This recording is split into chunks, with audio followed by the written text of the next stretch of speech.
selamat bertemu kembali bersama saya Ismail Said.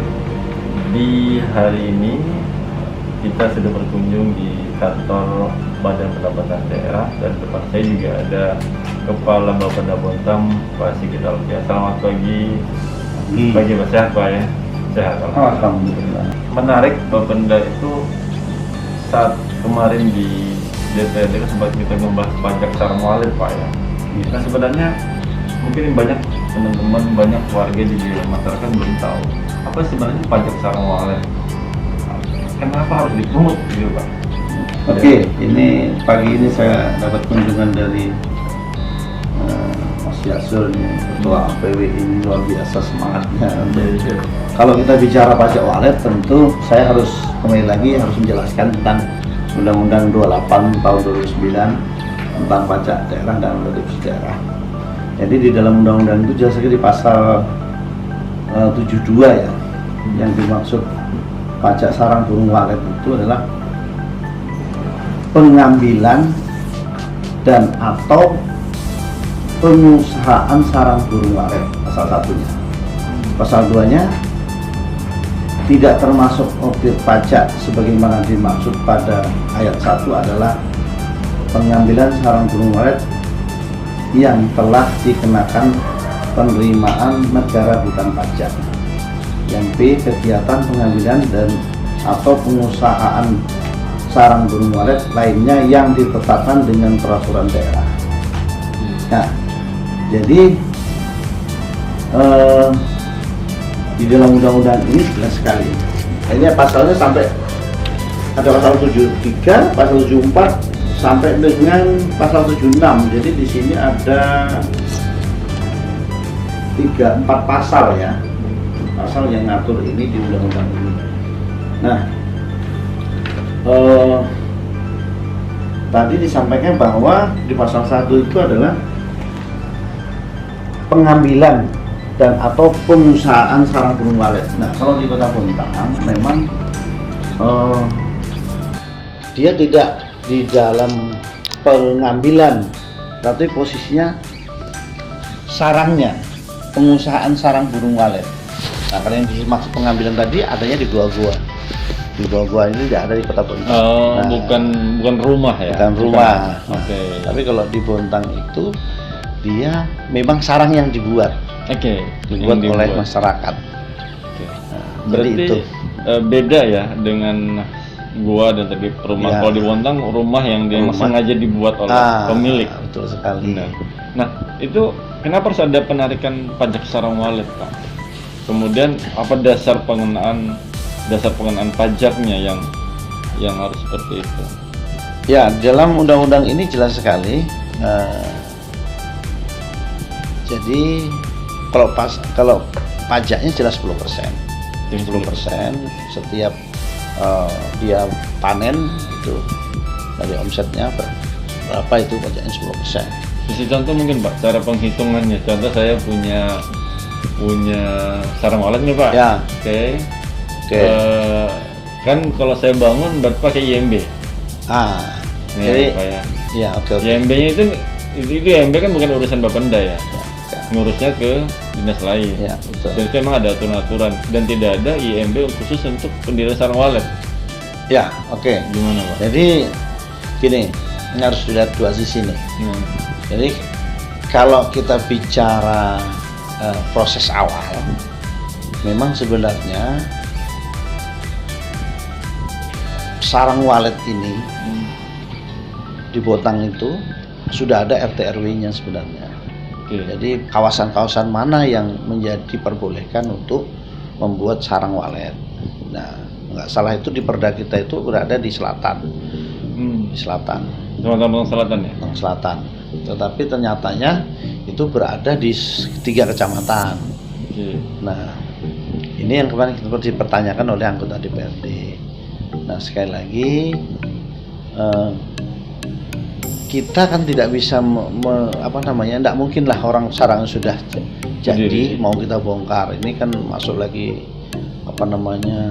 sisi kemanusiaannya. Mereka sudah buat modal membangunnya, biayanya yang begitu banyak, lalu kita harus tertibkan pembongkaran dan sebagainya ini kan merugikan. Jadi lebih manusiawi, enggak jangan gitu Pak. Kita lebih sebenarnya konsepnya lebih ke win-win solution kalau Bapenda.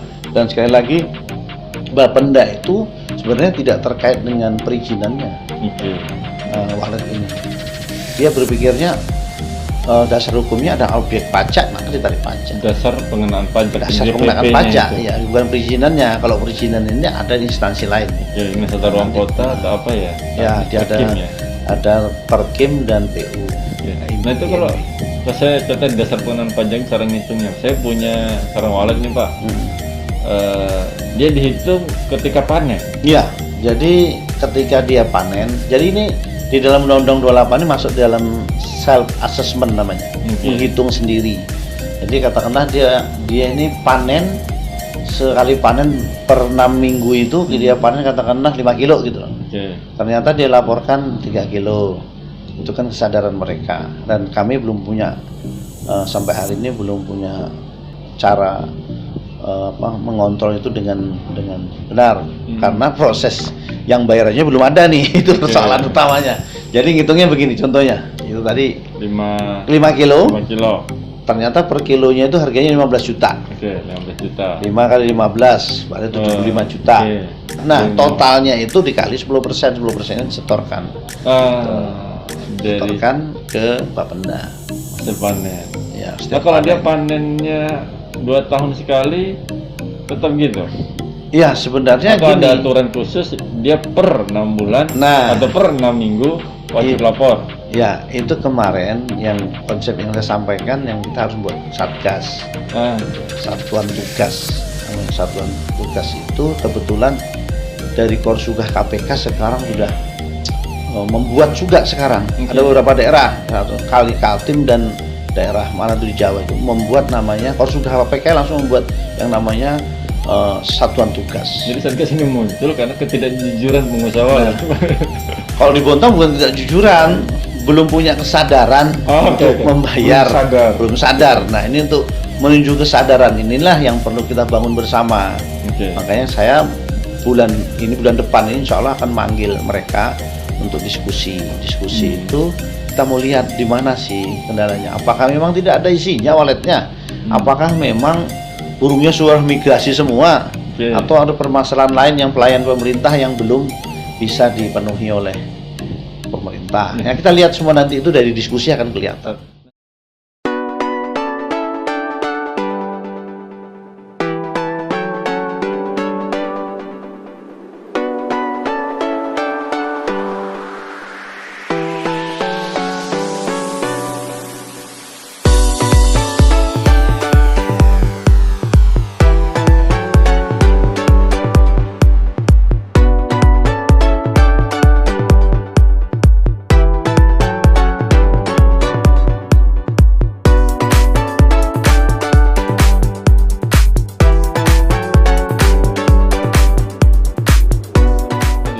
Nah, satgas Pak, itu siapa saja yang terlibat? Apa lintas OPD atau Bapenda saja atau gimana? Ya, nah sekarang ini sebenarnya kita udah punya tim monitoring. Tim monitoring itu terdiri dari beberapa dinas, termasuk Polres, Kodim, Kejaksaan, dan Bapenda serta dinas terkait. Nah, itu tim monitoring tapi dari keseluruhan pajak daerah. Bukan walet saja, termasuk Satpol. Perkin yang dari punya IMB itu juga masuk Pak ya? Ya, itu masuk di tim monitoring kita untuk keseluruhan pajak. Nah, ini khusus walet kita akan buat satgas yang khusus. Khusus lagi, kita akan lebih perkecil lagi yang satuan tugas yang kalau di Korsugah KPK itu dia punya kewenangan untuk menindak. Oke. Nah, berarti tugasnya gimana Pak? Satgas itu? Apa perlu juga payung hukum? Ya. Kalau payung hukumnya kan sudah jelas Undang-Undang 28, terus Undang-Undang Perpajakan, itu jelas payung hukumnya, Perda. Ya. Nah, satuan tugas ini lebih untuk mengoptimalkan kinerja di lapangan, penarikannya, terus apa masalahnya di lapangan, terus sehingga buntunya di mana sih gitu loh. Kalau buntunya di Bapenda sendiri, pemerintah sendiri, maka pemerintah harus perbaiki. Kalau ternyata nanti buntunya ada di masyarakat yang tidak sadar, ada beberapa hal yang kita sampaikan ke mereka, dan saya sampaikan ke DPRD bahwa tahun 2021 saya harus lebih tegas, karena tahun 2019 itu kan kita masih pendataan, makanya akhir itu masih nol. Berapa banyak sih Pak yang sudah didata kemarin? Nah, kemarin Ribuan? ada 246 rumah walet. 246 itu yang masih aktif. Itu yang masih aktif. Dan kalau secara kasat mata aktif gitu loh. Yang masih banyak burung-burung lewat. Masih ada burung-burung lewat. Kalau sore kan dimonitor teman-teman tuh ada masih. 246. Nah, nanti kita lihat. Kita akan kumpulkan, kita lihat. Kita akan sampaikan bahwa tahapan yang Bapak akan lakukan adalah sudah masuk bukan cuman represif, bukan cuman persuasif. Tetapi akan masuk di posisi represif. Ya, represif itu ada dua, represif non justisial dan represif justisial. Kalau non justisial itu berarti sampai dengan tim saja, pemanggilan oleh tim, diskusi dan sebagainya, dia sadar untuk membayar pajaknya, maka sampai di situ saja. Tapi kalau sudah represif justisial, ini bisa sampai ke pengadilan. Kita pakai tim kita yang ada di kejaksaan. Ini kan sudah berlangsung lama, kemudian ada kendala-kendala kenapa minim yang sempat disampaikan DPD rapat dengan pendapat kemarin Pak ya. Apa sih sebenarnya membuat penarikan tidak maksimal Pak? Yang pertama begini, dari sisi alasan para pengusaha walet, yang pertama satu bahwa ini guyonnya ini ya. Guyonnya ini kan mereka yang tidak paham. Apa yang ngasih makan Tuhan kok? Yang menarik pemerintah. Nah ini guyonnya mereka gitu. Ini guyonan aja. Tapi guyon ini bisa serius.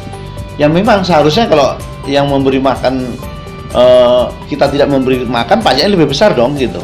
Ya ini kan di mana? Kalau kita bicara zakat tuh seperti itu ya. Ini seperti burung liar, ini liar Pak ya. Burung ini kan kamu mau kemana, sejak kemana saja kan gitu. Nah itu dia. Jadi justru harga pokoknya tidak ada gitu, berkurang gitu loh. Kalau yang lebih mahal mestinya gitu kalau kita bicara yang tidak ikut memberi makan. Tetapi kalau nyatanya mereka kan membuat sarang itu di kawasan pemerintah Kota Bontang, wilayah Kota Bontang, yang dampaknya juga kiri kanan orang yang punya dampak tersendiri, bising dan sebagainya. Yang kedua tentu belum sadar saja menurut saya, belum sadar saja tidak mau membayar pajaknya. Makanya di tahun 2020 kemarin hanya berapa orang tuh, sekitar 6 kah berapa yang bayar, itu pun di akhir tahun, hanya 1,5 juta saja itu tahun 2020. Nah 2021 posisi saya sudah dapat tekanan nih dari semua pihak nih, terutama juga KPK. Kemudian anggota Dewan juga menuntut kinerja saya. Nah, jadi saya akan lebih tegas. Ini win-win solution, sehingga mudah-mudahan ada kesadaran itu, dan nanti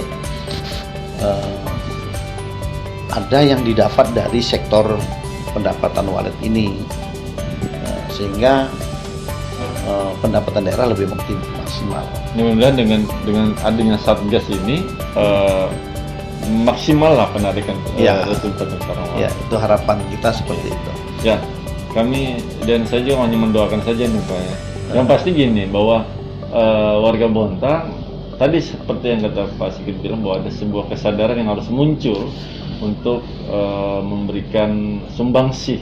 Kita udah mendirikan sarang walet, menimbulkan kebisingan di sekitar, dan perlunya juga pengusaha sarang walet sadar diri, introspeksi untuk memberikan sumbangsih untuk membayar pajak 10% demi kemajuan Kota Bontang, kan gitu Pak ya. Betul, kembali betul, untuk membangun Kota Bontang. Betul sekali. Sebelum kita tutup, ada satu pesan petuah gitu Pak ya. Closing statement atau bijak, pesan-pesan Pak Sigit terhadap para pengusaha sarang walet.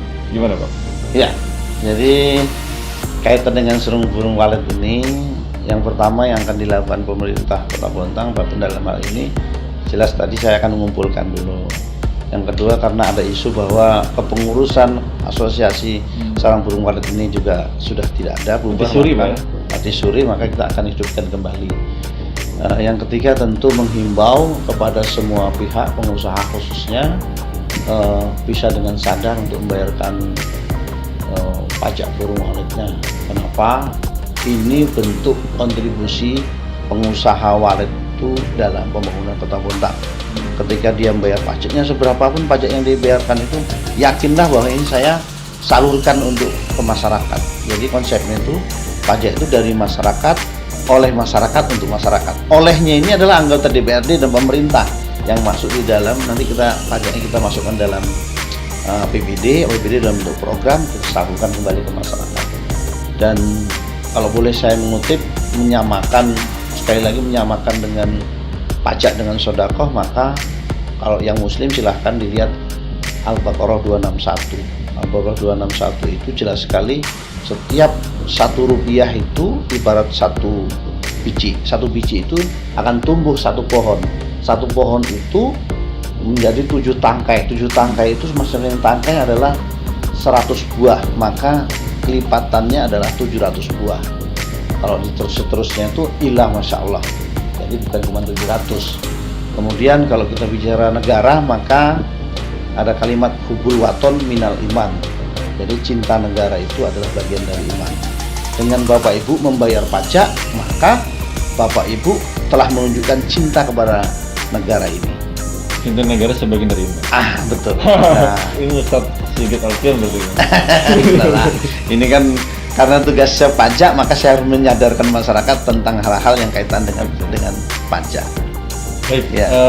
Demikian bincang-bincang kita bersama Pak Sigit. Terima kasih sekali lagi. Terima kasih, di sela waktu yang sibuk, ya.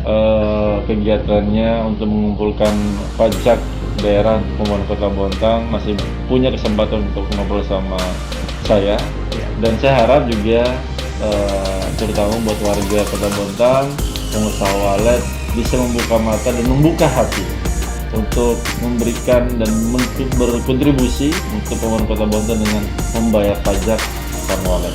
Terima kasih, ketemu lagi di lain kesempatan. Wassalamualaikum warahmatullahi wabarakatuh. Waalaikumsalam.